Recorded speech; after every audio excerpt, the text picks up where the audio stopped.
Novo Expert, linii industriale de procesare a ouălor. Gustul unic al pâinii cu maia, decriptat de oamenii de știință.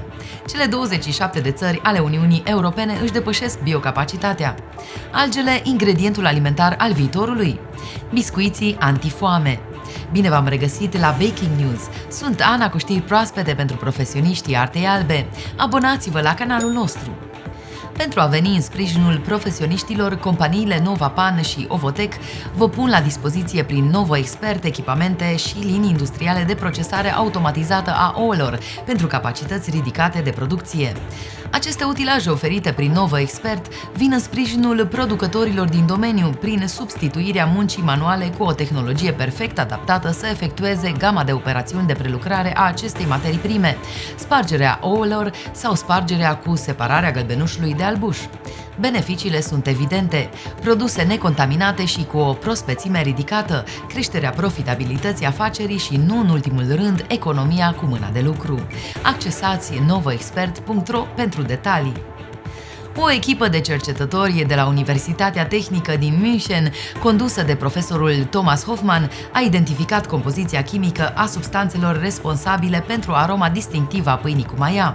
Popularitatea coacerii pâinii la domiciliu a crescut în întreaga lume în timpul pandemiei, oamenii începând să experimenteze tehnici tradiționale de fermentare a aluaturilor cu ajutorul florei microbiene activate spontan. Această floră microbiană este compusă în principal din drojdii și bacterii lactice și are capacitatea de a conferi produselor finite arome și caracteristici unice. Deoarece aceste microorganisme sunt în mare parte specifice mediului local al brutăriilor, se dezvoltă arome distincte legate de zona geografică și de condițiile climatice locale ale fiecărei brutării. Continuarea pe artaalbă.ro. Industria alimentară afectează în mod semnificativ ecosistemul, punând de cele mai multe ori o enormă presiune asupra biocapacității sale. Biocapacitatea este capacitatea unei zone de a susține viața umană prin producția de hrană și de combustibil, precum și prin cantitatea de deșeuri pe care o poate absorbi în mod eficient. Potrivit unui studiu recent al revistei Nature Food, care a analizat perioada cuprinsă între 2004 și 2014, cele 27 de țări din Uniunea Europeană și-au depășit biocapacitatea, acest lucru fiind în mare parte determinat de industria alimentară. Publicat la finalul lunii septembrie 2023, studiul analizează capacitatea fiecărui stat membru de a satisface cererile cetățenilor săi, iar rezultatele nu sunt deloc încurajatoare. Astfel, alimentele au reprezentat între 28% și 31% din amprenta ecologică măsurată pe durata studiului, solicitând mai mult de jumătate din biocapacitatea terenurilor.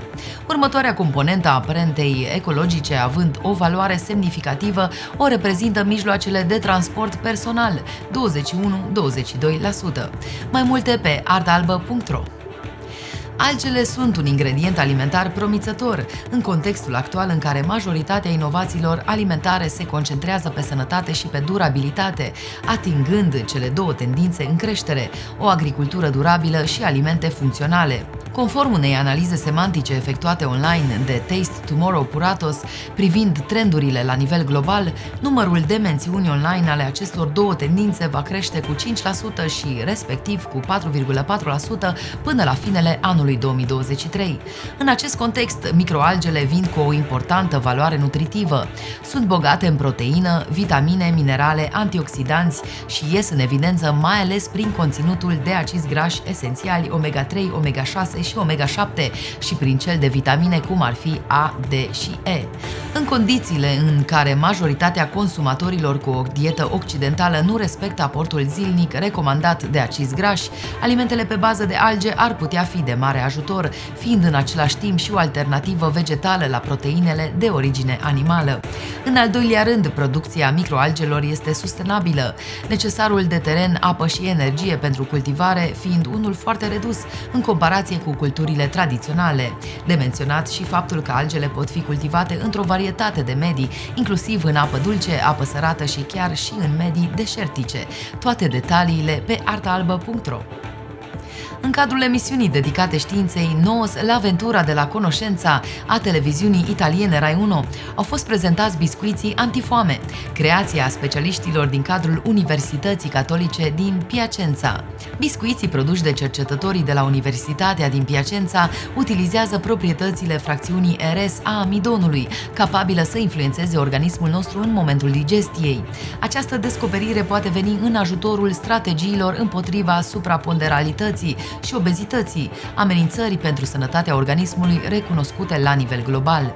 Produsul de panificație obținut de cercetători valorifică așa numitul amidon rezistent sau amiloza, un compus al amidonului care poate reduce glicemia și colesterolul rău, crescând totodată senzația de sațietate, ceea ce facilitează pierderea în greutate.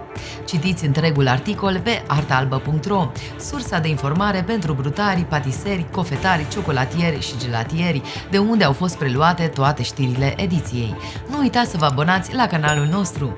Doamnelor și domnilor, să aveți o săptămână plină de artă albă. Sunt Ana și ne revedem săptămâna viitoare la Baking News.